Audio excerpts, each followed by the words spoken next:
very good afternoon to you and welcome to Lunchtime News. You're with me, Stephanie Lazarus. Before we go into your stories in detail, here's a look at the headlines.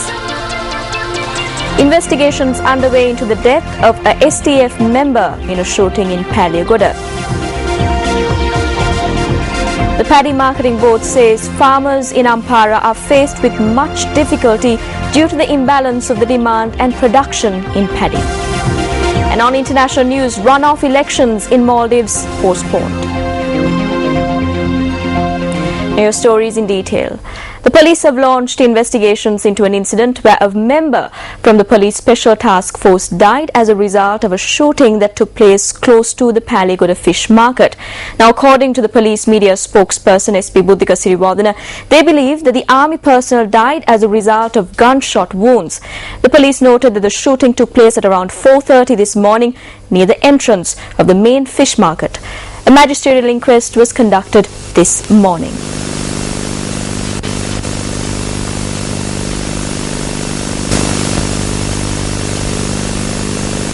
Moving on to more local news, the Paddy Marketing Board has said that due to the minimal production of the rice that is in high demand in markets, farmers in Ampara are faced with much difficulty. The chairman of the board, KB Jayasinghe, has said that harvests from the area could not be exported. The chairman of the board said that due to the prevailing situation, rice is only being purchased by the Paddy Marketing Board, while private organizations do not purchase paddy. He further noted that though the Ampara area have produced a good harvest, they were unable to purchase rice for wholesale rates. KB Jayasinghe said that arrangements were made to purchase 20,000 metric tons of rice from the Ampara area instead of 26,000 metric tons of rice was purchased due to the current situation.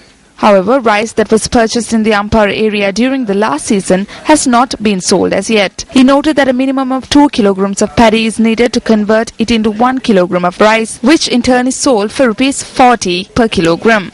Meanwhile, the Paddy Marketing Board revealed that 80,000 metric tons of rice has been able to be purchased thus far. The chairman said that 20,000 metric tons of paddy was purchased from the Polonnaruwa district, 6,000 tons from the northern areas, 15,000 tons from the Anuradhapura district and 10,000 tons of paddy from the Kurunegala district were purchased by the board. The chairman added that the board has planned to purchase 110,000 metric tons of rice this season. An attack was launched on a house of a UPFS supporter in the Tala-Tuoya area in Kandy last evening. The victim said that the attack was carried out by a group from the same party. The police said that the individual, who was under the influence of alcohol, had attempted to throw acid on his wife and her family members. The police added that the elder sister and mother of the man's wife had then been attacked, which resulted in his death. The deceased person's uncle, who sustained injuries due to the acid attack, is receiving treatment at the Karapitiya Teaching Hospital under police protection. The 29-year-old deceased individual was a resident of Nagoda. An individual has died as a result of being attacked by two women in the Sri Soratha village in Nagoda, Galle. The police media unit said that the incident had taken place at around 1:30 a.m. this morning. The police said that the individual, who was under the influence of alcohol, had attempted to throw acid on his wife and her family members. The police added that the elder sister and mother of the man's wife had then been attacked, which resulted in his death. The deceased person's uncle, who sustained injuries due to the acid attack, is receiving treatment at the Karapitiya Teaching Hospital under police protection. The 29-year-old deceased individual was a resident of Nagoda. An art festival was held under the auspices of Minister of Education Bandula Gunawardena at the Homagama Central College yesterday.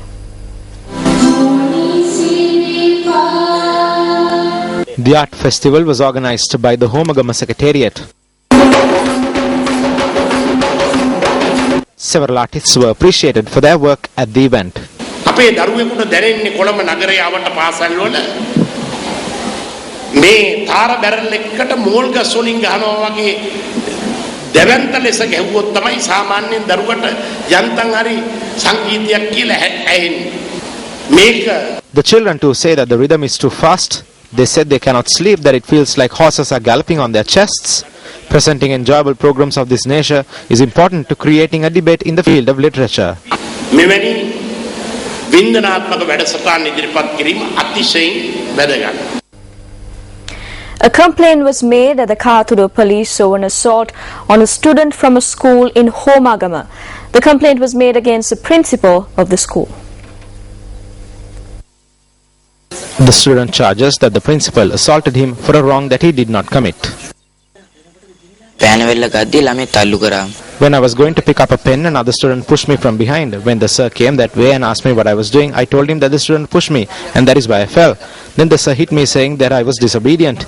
The student who pushed me also said that it was he who pushed me. But the principal did not listen. He grabbed me by the neck as well as another child who was standing there and dragged us behind the hall, where he knocked my head onto the wall. He then brought a cane and beat me.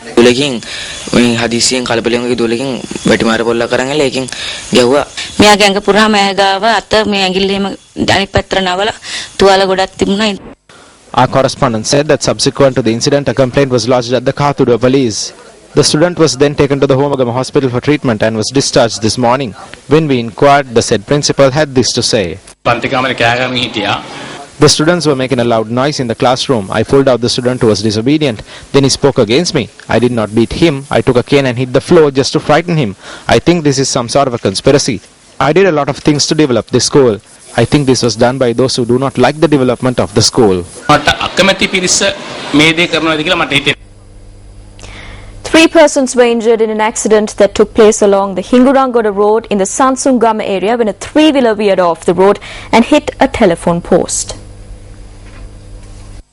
This accident took place at around 7:30 am this morning. This 3-wheeler had been travelling from the Sitipura area in Minneria to Buddhayapura area when it met with the accident. The police stated that the injured were initially admitted to the Hingurangoda hospital and were then transferred to the Polonnaruwa General Hospital for further treatment. A woman is also among the injured persons. Our correspondent stated that one individual is in critical condition. Meanwhile, your reporter Lakmal Gajanayaka reported on another motor accident which took place in the Henagama area in Akurasa.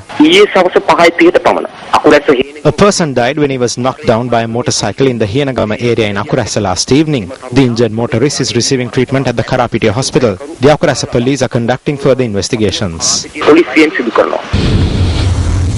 The Maldives Supreme Court yesterday postponed the presidential election runoff scheduled for September 28th to allow it to consider a challenge from a defeated first-round candidate, denting hopes for an end to months of political turmoil. The candidate Qasim Ibrahim, a tourism and media tycoon who was finance minister under long-time ruler Maumoon Abdul Gayoom, came third with 24.07% of votes in the first round on September 7th, just behind Gayoom's half-brother Abdullah Amin on 25.35%.